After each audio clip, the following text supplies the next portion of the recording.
Assalamualaikum warahmatullahi wabarakatuh. Kami dari kelompok yang beranggotakan 2 orang yaitu Sahriyati dan Arwinda akan membawakan sebuah materi yang berjudul Bina Bicara ABK Anak Tunanetra. Identitas anak. Nama Andi Zahir Alfian, jenis kelamin laki-laki, umur 9 tahun, agama Islam, kelas 3A, sekolah SBLN 1 Sinjai. Bina Bicara. Bina bicara merupakan suatu upaya atau tindakan, baik perbaikan, upaya koreksi maupun upaya pelurusan dalam mengucapkan bunyi-bunyi bahasa dalam rangkaian kata-kata agar dimengerti oleh orang yang mengajak bicara atau diajak bicara. Dampak ketunanetraan terhadap perkembangan bahasa, bicara, dan komunikasi. Pada umumnya, para ahli yakin bahwa kehilangan penglihatan tidak berpengaruh secara signifikan terhadap kemampuan memahami dan menggunakan bahasa. Dan secara umum, mereka berkesimpulan bahwa tidak terdapat definisi dalam bahasa anak tunanetra. Helen dan Kaufman 1991, Kingsley 1999, Amstead 1975, Zabel 1982.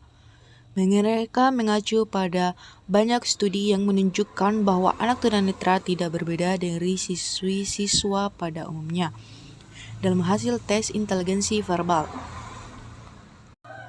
Mereka juga mengemukakan bahwa berbagai studi yang membandingkan anak-anak tunanetra dan anak pada umumnya tidak menemukan perbedaan dalam aspek-aspek utama perkembangan bahasa karena persepsi auditor lebih berperan daripada persepsi visual sebagai media belajar bahasa.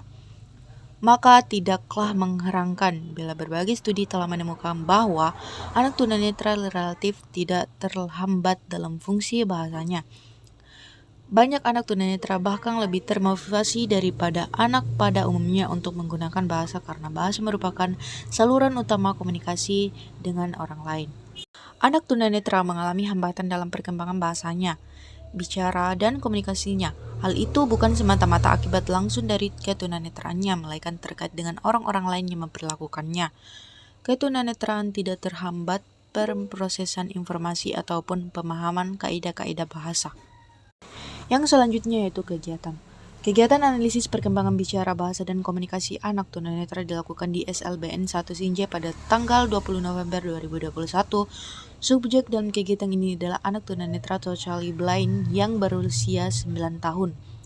Data yang dikumpulkan adalah mengenai tahap kemampuan bicara, bahasa, dan komunikasi anak tunanetra serta perilaku-perilaku yang ditunjukkan anak selama proses komunikasi dengan guru dalam pembelajaran di kelas.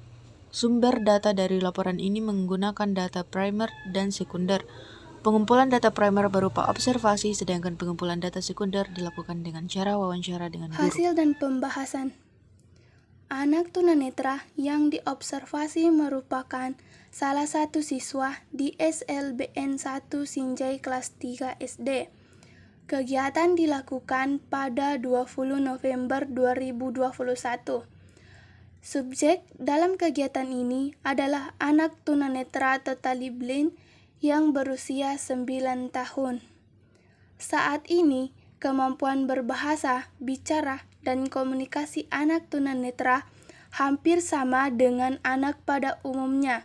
Namun, anak tunanetra tidak mampu dalam memperoleh bahasa ataupun dalam mempersepsikan kata-kata, kalimat yang umumnya secara visual, dan anak sangat kesulitan dalam berkomunikasi dengan orang sekitar.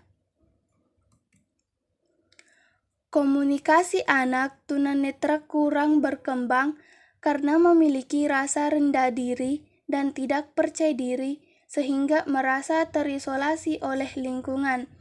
Rasa terisolasi tersebut yang menyebabkan anak selalu takut melakukan interaksi sosial dengan anak pada umumnya. Anak hanya bermain dan berkumpul dengan teman sesama tunanetra.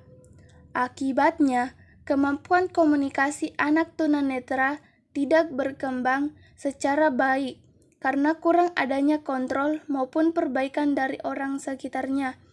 Anak juga tidak menyampaikan ide ketika berada di lingkungan karena takut dengan orang lain. Oleh karena itu, perlu adanya pengembangan komunikasi bagi anak tunanetra yang melibatkan lingkungan sekitar. Program Bina Bicara yang dilakukan. Pengembangan komunikasi pada anak tunanetra dapat dilakukan dengan melibatkan dalam permainan kooperatif tradisional. Langkah awal sebelum melakukan permainan yakni mengukur usia kemampuan komunikasi anak tunanetra dari aspek reseptif dan ekspresif. Permainan yang dilakukan seperti bermain peran pedagang dan pembeli. Pada permainan tradisional tersebut, anak tunanetra akan berperan sebagai pelaku ataupun pemain. Ketika menjadi pelaku, anak tunanetra mampu memahami perintah dan perkataan teman lain. Pada saat menjadi pemain, anak tunanetra mampu menyampaikan ide dan perasaan kepada teman lain. Kemampuan komunikasi anak tunanetra ikut berkembang ketika terjadi konflik dalam permainan, sehingga memunculkan inisiatif untuk melakukan pemecahan masalah.